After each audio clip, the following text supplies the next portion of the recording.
Chapter 17. When Wendy grew up. I hope you want to know what became of the other boys.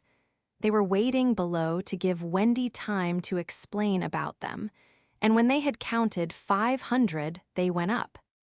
They went up by the stair because they thought this would make a better impression. They stood in a row in front of Mrs. Darling with their hats off and wishing they were not wearing their pirate clothes. They said nothing, but their eyes asked her to have them. They ought to have looked at Mr. Darling also, but they forgot about him. Of course, Mrs. Darling said at once that she would have them, but Mr. Darling was curiously depressed, and they saw that he considered 6 a rather large number. "I must say," he said to Wendy, "that you don't do things by halves," a grudging remark which the twins thought was pointed at them. The first twin was the proud one, and he asked, flushing, "Do you think we should be too much of a handful, sir? Because, if so, we can go away." "Father," Wendy cried, shocked, but still the cloud was on him. He knew he was behaving unworthily, but he could not help it. "We could lie doubled up," said Nibs. "I always cut their hair myself," said Wendy. "George!" Mrs. Darling exclaimed, pained to see her dear one showing himself in such an unfavorable light. Then he burst into tears, and the truth came out. He was as glad to have them as she was, he said, but he thought they should have asked his consent as well as hers, instead of treating him as a cipher in his own house. "I don't think he is a cipher," Toodles cried instantly. "Do you think he is a cipher, Curly?" "No, I don't. Do you think he is a cipher, Slightly?" "Rather not, Twin, what do you think?" It turned out that not one of them thought him a cipher, and he was absurdly gratified, and said he would find space for them all in the drawing room if they fitted in. "We'll fit in, sir," they assured him. "Then follow the leader," he cried gaily. "Mind you, I am not sure that we have a drawing room, but we pretend we have, and it's all the same. Hoop-la!" He went off dancing through the house, and they all cried hoop-la, and danced after him, searching for the drawing room, and I forget whether they found it, but at any rate they found corners, and they all fitted in. As for Peter, he saw Wendy once again before he flew away. He did not exactly come to the window, but he brushed against it in passing so that she could open it if she liked and call to him. That is what she did. "Hello, Wendy, goodbye," he said. "So, dear, are you going away?" "Yes." "You don't feel, Peter," she said falteringly, "that you would like to say anything to my parents about a very sweet subject?" "No." "About me, Peter." "No." Mrs. Darling came to the window, for at present she was keeping a sharp eye on Wendy. She told Peter that she had adopted all the other boys and would like to adopt him also. "Would you send me to school?" he inquired craftily. "Yes." "And then to an office?" "I suppose so." "Soon I would be a man." "Very soon." "I don't want to go to school and learn solemn things," he told her passionately. "I don't want to be a man. Oh, Wendy's mother, if I was to wake up and feel there was a beard." "Peter," said Wendy the comforter, "I should love you in a beard." And Mrs. Darling stretched out her arms to him, but he repulsed her. "Keep back, lady. No one is going to catch me and make me a man." "But where are you going to live?" "With Tink in the house, we built for Wendy. The fairies are to put it high up among the tree tops where they sleep at nights." "How lovely!" cried Wendy so longingly that Mrs. Darling tightened her grip. I thought all the fairies were dead, Mrs. Darling said. There are always a lot of young ones, explained Wendy, who was now quite an authority. Because you see, when a new baby laughs for the first time, a new fairy is born, and as there are always new babies, there are always new fairies. They live in nests on the tops of trees, and the mauve ones are boys, and the white ones are girls, and the blue ones are just little sillies who are not sure what they are. I shall have such fun, said Peter with eye on Wendy. It will be rather lonely in the evening, she said, sitting by the fire. I shall have Tink. Tink can't go a 20th part of the way round, she reminded him a little tartly. Sneaky telltale, Tink called out from somewhere round the corner. It doesn't matter, Peter said. Oh, Peter, you know it matters. Well then, come with me to the little house. May I, Mummy?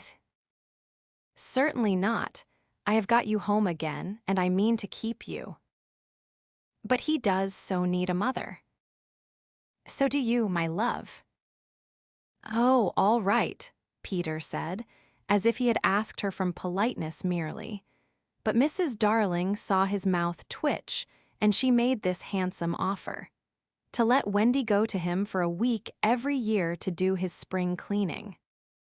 Wendy would have preferred a more permanent arrangement, and it seemed to her that spring would be long in coming, but this promise sent Peter away quite gay again. He had no sense of time, and was so full of adventures that all I have told you about him is only a halfpenny worth of them. I suppose it was because Wendy knew this that her last words to him were these rather plaintive ones. You won't forget me, Peter, will you, before spring cleaning time comes? Of course Peter promised, and then he flew away. He took Mrs. Darling's kiss with him. The kiss that had been for no one else, Peter took quite easily. Funny, but she seemed satisfied. Of course, all the boys went to school, and most of them got into class III, but Slightly was put first into class IV, and then into class V class. I is the top class. Before they had attended school a week, they saw what goats they had been not to remain on the island. But it was too late now, and soon they settled down to being as ordinary as you or me or Jenkins Minor. It is sad to have to say that the power to fly gradually left them. At first, Nana tied their feet to the bedposts so that they should not fly away in the night. And one of their diversions by day was to pretend to fall off buses. But by and by they ceased to tug at their bonds in bed and found that they hurt themselves when they let go of the bus. In time, they could not even fly after their hats. Want of practice, they called it, but what it really meant was that they no longer believed. Michael believed longer than the other boys, though they jeered at him. So he was with Wendy when Peter came for her at the end of the first year.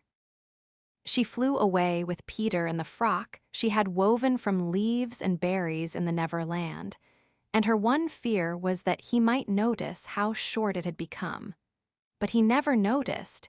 He had so much to say about himself. She had looked forward to thrilling talks with him about old times, but new adventures had crowded the old ones from his mind. Who is Captain Hook? He asked with interest when she spoke of the arch-enemy. Don't you remember, she asked, amazed, how you killed him and saved all our lives? I forget them after I kill them, he replied carelessly. When she expressed a doubtful hope that Tinker Bell would be glad to see her, he said, Who is Tinker Bell? Oh, Peter, she said, shocked, but even when she explained, he could not remember. There are such a lot of them, he said. I expect she is no more. I expect he was right, for fairies don't live long. but they are so little that a short time seems a good while to them. Wendy was pained, too, to find that the past year was but as yesterday to Peter. It had seemed such a long year of waiting to her. But he was exactly as fascinating as ever, and they had a lovely spring cleaning in the little house on the tree tops. Next year he did not come for her. She waited in a new frock because the old one simply would not meet, but he never came. "Perhaps he is ill," Michael said. "You know he is never ill." Michael came close to her and whispered with a shiver, "Perhaps there is no such person, Wendy." And then Wendy would have cried if Michael had not been crying.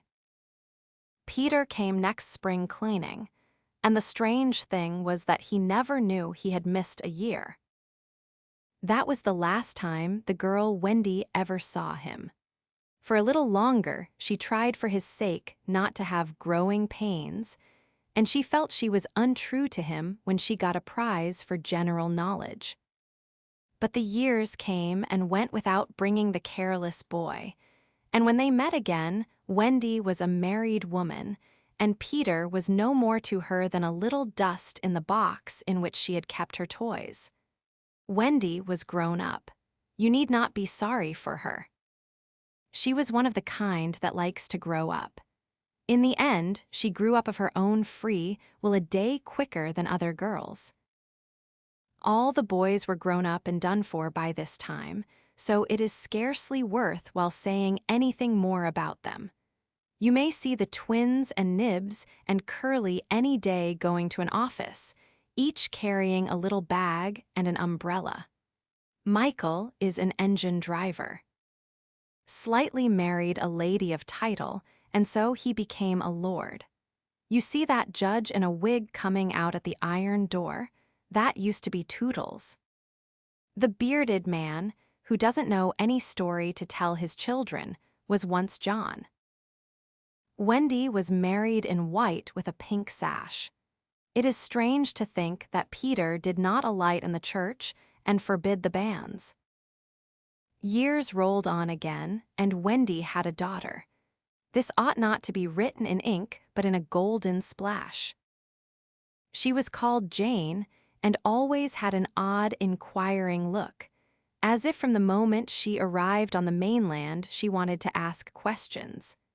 When she was old enough to ask them, they were mostly about Peter Pan. She loved to hear of Peter, and Wendy told her all she could remember in the very nursery from which the famous flight had taken place. It was Jane's nursery now, for her father had bought it at the 3% from Wendy's father, who was no longer fond of stairs. Mrs. Darling was now dead and forgot. There were only 2 beds in the nursery now, Jane's and her nurse's, and there was no kennel, for Nana also had passed away. She died of old age, and at the end she had been rather difficult to get on with, being very firmly convinced that no one knew how to look after children except herself. Once a week Jane's nurse had her evening off, and then it was Wendy's part to put Jane to bed. That was the time for stories. It was Jane's invention to raise the sheet over her mother's head and her own, thus making a tent, and in the awful darkness to whisper. What do we see now? I don't think I see anything tonight, says Wendy, with a feeling that if Nana were here she would object to further conversation. Yes, you do, says Jane. You see when you were a little girl. That is a long time ago, sweetheart, says Wendy. Ah me, how time flies. Does it fly, asks the artful child, the way you flew when you were a little girl? The way I flew. Do you know, Jane, I sometimes wonder whether I ever did really fly. Yes, you did. The dear old days when I could fly. Why can't you fly now, Mother? Because I am grown up, dearest. When people grow up, they forget the way. Why do they forget the way? Because they are no longer gay and innocent and heartless. It is only the gay and innocent and heartless who can fly. What is gay and innocent and heartless? I do wish I were gay and innocent and heartless. Or perhaps Wendy admits she does see something. I do believe, she says, that it is this nursery. I do believe it is, says Jane. Go on. They are now embarked on the great adventure of the night, when Peter flew in looking for his shadow. The foolish fellow, says Wendy, tried to stick it on with soap, and when he could not he cried, and that woke me, and I sewed it on for him. You have missed a bit, interrupts Jane, who now knows the story better than her mother. When you saw him sitting on the floor crying, what did you say? I sat up in bed and I said, Boy, why are you crying? Yes, that was it, says Jane with a big breath. And then he flew us all away to the Neverland and the fairies and the pirates and the redskins and the mermaids' lagoon and the home under the ground and the little house. Yes, which did you like best of all? I think I liked the home under the ground best of all. Yes, so do I. What was the last thing Peter ever said to you? The last thing he ever said to me was, just always be waiting for me, and then some night you will hear me crowing. Yes. But alas, he forgot all about me. Wendy said it with a smile. She was as grown up as that. What did his crow sound like? Jane asked one evening. It was like this, Wendy said, trying to imitate Peter's crow. No, it wasn't, Jane said gravely. It was like this. And she did it ever so much better than her mother. Wendy was a little startled. My darling, how can you know? I often hear it when I am sleeping, Jane said. Ah, yes, many girls hear it when they are sleeping, but I was the only one who heard it awake. Lucky you, said Jane. And then one night came the tragedy. It was the spring of the year, and the story had been told for the night, and Jane was now asleep in her bed. Wendy was sitting on the floor, very close to the fire, so as to see to darn, for there was no other light in the nursery. And while she sat darning, she heard a crow. Then the window blew open as of old, and Peter dropped in on the floor. He was exactly the same as ever, and Wendy saw at once that he still had all his first teeth. He was a little boy, and she was grown up. She huddled by the fire, not daring to move, helpless and guilty, a big woman. Hello, Wendy, he said, not noticing any difference, for he was thinking chiefly of himself. And in the dim light, her white dress might have been the nightgown in which he had seen her first. Hello, Peter, she replied faintly, squeezing herself as small as possible. Something inside her was crying, Woman, woman, let go of me. Hello, where is John? He asked, suddenly missing the third bed. John is not here now, she gasped. Is Michael asleep? He asked, with a careless glance at Jane. Yes, she answered, and now she felt that she was untrue to Jane as well as to Peter. That is not Michael, she said quickly, lest a judgment should fall on her. Peter looked. Hello, is it a new one? Yes. Boy or girl? A girl. Now surely he would understand, but not a bit of it. Peter, she said, faltering, are you expecting me to fly away with you? Of course, that is why I have come. He added a little sternly, have you forgotten that this is spring cleaning time? She knew it was useless to say that he had let many spring cleaning times pass. I can't come, she said apologetically. I have forgotten how to fly. I'll soon teach you again. Oh, Peter, Don't waste the fairy dust on me." She had risen, and now at last a fear assailed him. "What is it?" he cried, shrinking. "I will turn up the light," she said, "and then you can see for yourself." For almost the only time in his life that I know of, Peter was afraid. "Don't turn up the light," he cried. She let her hands play in the hair of the tragic boy. She was not a little girl heartbroken about him. She was a grown woman smiling at it all, but they were wet-eyed smiles. Then she turned up the light, and Peter saw. He gave a cry of pain, and when the tall, beautiful creature stooped to lift him in her arms, he drew back sharply. "What is it?" he cried again. She had to tell him. "I am old, Peter. I am ever so much more than 20. I grew up long ago." "You promised not to." "I couldn't help it. I am a married woman, Peter." "No, you're not." "Yes, and the little girl in the bed is my baby." "No, she's not." But he supposed she was, and he took a step towards the sleeping child with his dagger upraised. Of course, he did not strike. He sat down on the floor instead and sobbed, and Wendy did not know how to comfort him, though she could have done it so easily once. She was only a woman now, and she ran out of the room to try to think. Peter continued to cry, and soon his sobs woke Jane. She sat up in bed and was interested at once. "Boy," she said, "why are you crying?" Peter rose and bowed to her, and she bowed to him from the bed. "Hello," he said. "Hello," said Jane. "My name is Peter Pan," he told her. "Yes, I know." "I came back for my mother," he explained, "to take her to the Neverland." "Yes, I know," Jane said. "I have been waiting for you."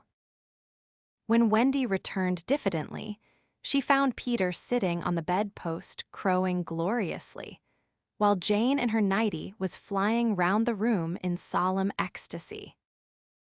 "She is my mother," Peter explained, and Jane descended and stood by his side, with the look in her face that he liked to see on ladies when they gazed at him. "He does so need a mother," Jane said. "Yes, I know," Wendy admitted rather forlornly. "No one knows it so well as I." "Goodbye," said Peter to Wendy, and he rose in the air, and the shameless Jane rose with him. It was already her easiest way of moving about. Wendy rushed to the window. "No, no," she cried. "It is just for spring cleaning time," Jane said. "He wants me always to do his spring cleaning." "If only I could go with you," Wendy sighed. "You see you can't fly," said Jane. Of course, in the end, Wendy let them fly away together. Our last glimpse of her shows her at the window, watching them receding into the sky until they were as small as stars. As you look at Wendy, you may see her hair becoming white and her figure little again, for all this happened long ago. Jane is now a common grown-up, with a daughter called Margaret, and every spring cleaning time, except when he forgets, Peter comes for Margaret and takes her to the Neverland, where she tells him stories about himself, to which he listens eagerly. When Margaret grows up, she will have a daughter, who is to be Peter's mother in turn, and thus it will go on, so long as children are gay and innocent and heartless. The end.